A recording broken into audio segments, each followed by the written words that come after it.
રાજકારણમાં ઉતાર ચઢાવ તો સામાન્ય છે। આજે 100 લોકો જોડાય તો કાલે 10 લોકો પાર્ટીમાંથી રાજીનામું પણ આપે।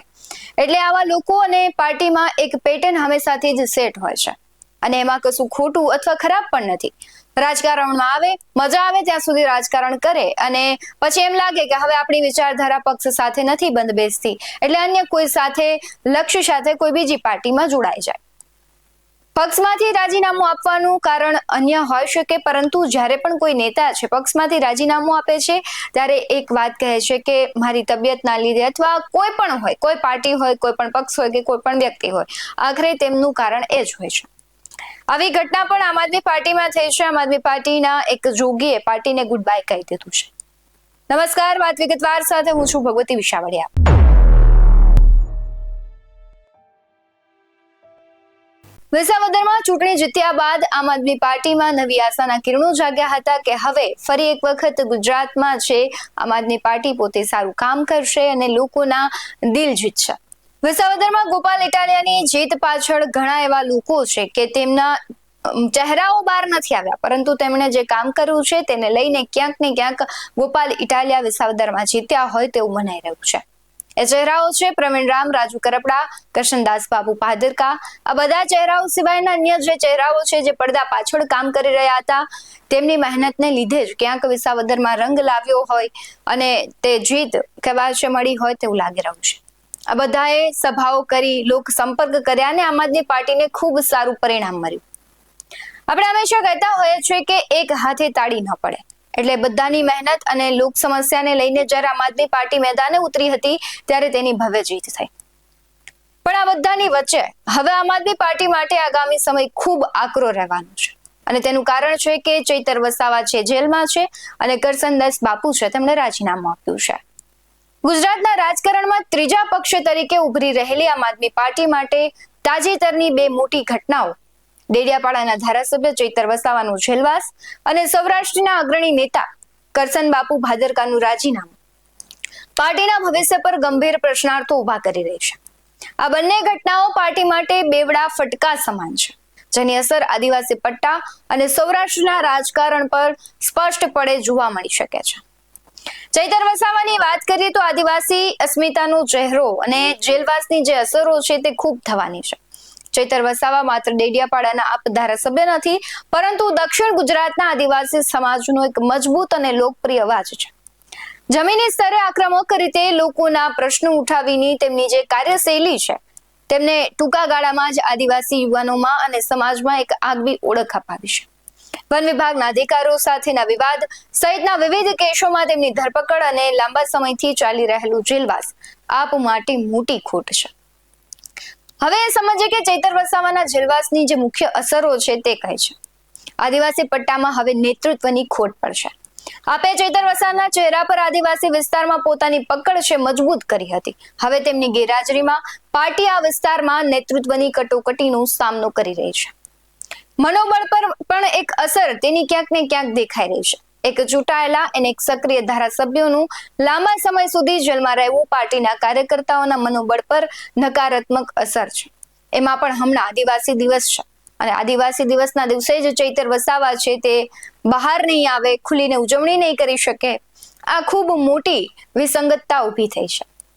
રાજકીય ષડયંત્રોનો આરોપ સમગ્ર ઘટનામાં લાગી રહ્યો છે ત્યારે આપ સતત આરોપ લગાવી રહ્યું છે કે ભારતીય જનતા પાર્ટી સરકાર છે તે રાજકીય કિન્નાખોરી રાખીને ચૈતર વસાવાને હેરાન કરી રહી છે, જેથી તેમનો રાજકીય ઉદય રોકી શકાય। જો કે આ આરોપો જમીની સ્તરે કેટલાક મતદારોને પ્રભાવિત કરશે તે જોવું રહ્યું, પરંતુ વિપક્ષી પાર્ટીઓને જે ફાયદો થશે તે ખૂબ મહત્વની વસ્તુ છે। ચૈતર વસાવાની ગેરહાજરીથી ખાલી થયેલી રાજકીય જગ્યાનો ફાયદો કોંગ્રેસ અથવા અન્ય સ્થાનિક આદિવાસી નેતાઓ ઉઠાવવાનો પ્રયાસ કરી શકે છે। આની પહેલા પણ ચર્ચાયું હતું કે ચૈતર વસાવા જે જેલમાં છે તેમને ભારતીય જનતા પાર્ટીએ ઓફર કરી છે કે તમે જો ભાજપમાં જોડાઈ જશો તો તમારું જેલવાસ છે પૂર્ણ થઈ જશે, પરંતુ ચૈતર વસાવાએ આ સમગ્ર જે કહેવાય ષડયંત્ર છે, ઓફર છે તેને ઠુકરાવી દીધી છે। આદિવાસી દિવસ છે એની ઉજવણી કરવાની છે, એક બાજુ આમ આદમી પાર્ટીને હવે મોટી ખોટ પડી છે, ફટકો પડ્યો છે, ત્યારે ચૈતર વસાવા આમ તો ઘણા બધા મિશનને લઈને કામ કરી રહ્યા હતા। એ પછી કૌભાંડ હોય, ભ્રષ્ટાચાર હોય કે અન્ય કોઈ યોજનાઓ કેમ ન હોય, તેણે ઘણા સમય પહેલા જ આદિવાસી દિવસની ઉજવણીના કાર્યક્રમો જાહેર કર્યા હતા. હવે એ કાર્યક્રમો નહીં કરી શકે, એટલે આમ જોઈએ તો સરકાર સમજી વિચારીને તેમને જેલમાં રાખી રહી છે કે પછી કોઈ ષડયંત્ર છે કે પછી હજુ એમને જેલમાં રહેવું પડશે. જેલની બહાર ક્યારે આવશે અનેક પ્રશ્નો છે. 13 તારીખે ખબર પડશે કે ચૈતર વસાવા ક્યારે જેલની બહાર આવશે.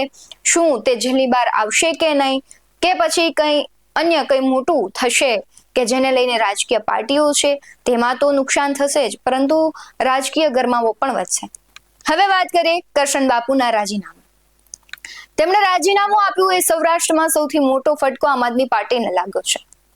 કારણ કે સૌરાષ્ટ્રના રાજકારણમાં અને ખાસ કરીને ખેડૂત સમાજમાં સારી પકડ ધરાવતા કરશન બાપુ ભાદરકાનું રાજીનામું પાર્ટી માટે વધુ એક ઝટકો કરતા મોટો આંચકો કહી શકાય.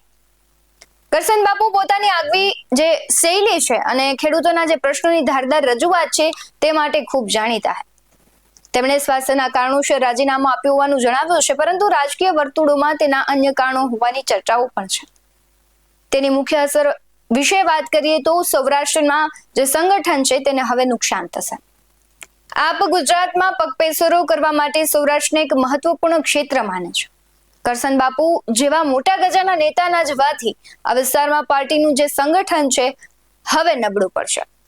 આંતરિક વિખવાદના અત્યારે સંકેતો દેખાઈ રહ્યા છે. કરશન બાપુ પહેલા પણ અનેક એવા નેતાઓ છે જેમણે આમ આદમી પાર્ટી છોડી છે, જે પાર્ટીની આંતરિક વ્યવસ્થા અને નેતૃત્વ સામે અનેક સવાલો ઉભા કરે છે. ખેડૂત વર્ગમાં તેમની જે પકડ છે તે હવે ઢીલી પડવાની ભીતિ દેખાઈ રહી છે. એક સારા નેતા જેમની દરેક વસ્તુમાં પકડ હતી તે જાય એટલે સ્વાભાવિક છે કે પાર્ટીને નુકસાન થાય. કરશન બાપુ છે તે ખેડૂતોમાં સારી ચાહના ધરાવતા હતા અને તેમના જવાથી ખેડૂત વર્ગમાં પાર્ટીની વિશ્વસનીયતા અને પકડ પર અસર થઈ શકે. આ બંને ઘટનાઓ આપ માટે એક જ સમયે અલગ અલગ ભૌગોલિક અને સામાજિક મોરચે મોટું નુકસાન છે. ગઈકાલે જ્યારે રાજીનામું આપ્યું ત્યારબાદ તેમની સાથે જે અમે વાત કરી હતી એના પર નજર કરીએ. જી કરશનદાસ બાપુ, આપે રાજીનામું આપ્યું છે આમ આદમી પાર્ટીમાંથી, શું કહેશો? જી, એટલે જે મારે 1.5 વર્ષ પહેલા મેં બાયપાસ સર્જરી કરાવેલી છે. એટલે મને એવું લાગે છે કે મારે જે દોડી આ તે બધું છે થોડું ઓછું કરીને થોડા રેસ્ટની જરૂર છે. અને એટલા માટે મારો સ્વભાવ છે કે જે હોદ્દો લઈને હોય તો એ હોદ્દાને કોઈ પણ હોદ્દો ટૂંકમાં હોદ્દા થકી આપણે ના ચાલવા જોઈએ, આપણે હોદ્દાને ચલાવવો જોઈએ. એટલે જે કરીએ એ તાકાતથી કરીએ એ આખા ગુજરાતને તમને ખબર છે. એટલે મને એવું થોડુંક સ્વાસ્થ્ય બેઝ ઉપર મને એવું લાગ્યું કે થોડોક આરામ કરી લો. પણ તમે આરામ પછી પણ કામ કરી શકતા હતા ને? ના, એમાં એ રીતે કામ કરી શકીએ, બરાબર છે, પણ મારો સ્વભાવ એવો છે કે જે કઈ કરીએ જ્યાં કરીએ એ તાકાતથી કરવાનું, ઇફેક્ટિવ કરવાનું.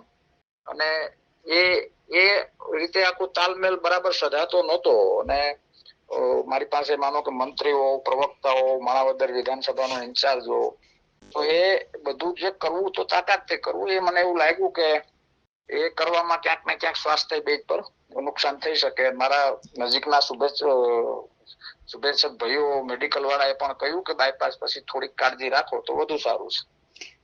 કરશનદાસ બાપુ, ખાસ તમારી ગેરહાજરી આમ આદમી પાર્ટીને કેટલી વર્તાશે? તમને નથી લાગી રહ્યું કે વધારે વર્તાશે આમ આદમી પાર્ટીને? જી, એ પાર્ટીને તો મેં શુભેચ્છા પણ મારા રાજીનામામાં પણ પાઠવી છે. પાર્ટીની ચિંતા મને પણ છે, પણ આપણી ગુજરાતીમાં કહેવત છે, મોરલો હોય તો પીછડા આવે. એમ મારે ખુદનું અસ્તિત્વ ટકાવવા માટે મારે પેલા શરીર તો સાચવવું પડે ને બેન. બાકી પાર્ટીને મારી શુભેચ્છા પાર્ટીની સાથે છે. ભવિષ્યમાં કોઈ પાર્ટી સાથે જોડાશો કે પછી સાવ આરામ જ કરવાના છો? ભવિષ્ય કાલ કોને જોઈ છે. એક તરફ આદિવાસી મતોનો આધાર છીનવાઈ રહ્યો છે, બીજી તરફ સૌરાષ્ટ્રના ખેડૂત કેન્દ્રિત રાજકારણમાં પણ ગાબડું પડ્યું છે. ચૈતર વસાવાનો જેલવાસ અને કરશન બાપુનું રાજીનામું એ સ્પષ્ટ સંકેત છે કે ગુજરાતમાં આમ આદમી પાર્ટીનો માર્ગ અત્યંત કઠિન છે. પાર્ટીએ 2022ની વિધાનસભા ચૂંટણીમાં મેળવેલી સફળતાને આગળ ધપાવવા માટે મજબૂત સ્થાનિક નેતૃત્વ અને વિશ્વસનીય સંગઠન માળખાની જરૂર છે. હાલની પરિસ્થિતિમાં પાર્ટીએ બંને મોરચે નુકસાન વેઠવું પડ્યું છે. જો આપ આ કટોકટીમાંથી બહાર આવીને પોતાના ઘરને વ્યવસ્થિત નહીં કરે અને નેતૃત્વની નવી હરોળ ઊભી નહીં કરે તો ગુજરાતમાં ત્રીજા વિકલ્પ બનવાનું તેનું સ્વપ્ન છે અધૂરું રહી શકે. આગામી સ્થાનિક સ્વરાજ્યની ચૂંટણીઓ પાર્ટીના ભવિષ્યની દિશા નક્કી કરવામાં નિર્ણાયક ભૂમિકા ભજવશે. તમને શું લાગી રહ્યું છે કમેન્ટ બોક્સમાં જરૂરથી જણાવજો. હાલ વાત વિગતવારમાં બસ આટલું જ. આવા જ વધુ અહેવાલો સાથે ફરી મળતા રહીશું. તમે અમારી યુટ્યુબ ચેનલને સબસ્ક્રાઇબ કરવાનું, અમને ફેસબુક અને ઇન્સ્ટાગ્રામ પર ફોલો કરવાનું ભૂલશો નહીં. બાકી અવનવી અપડેટ્સ મેળવવા માટે આપ જોતા રહો BS9 ટીવી ન્યૂઝ. નમસ્કાર.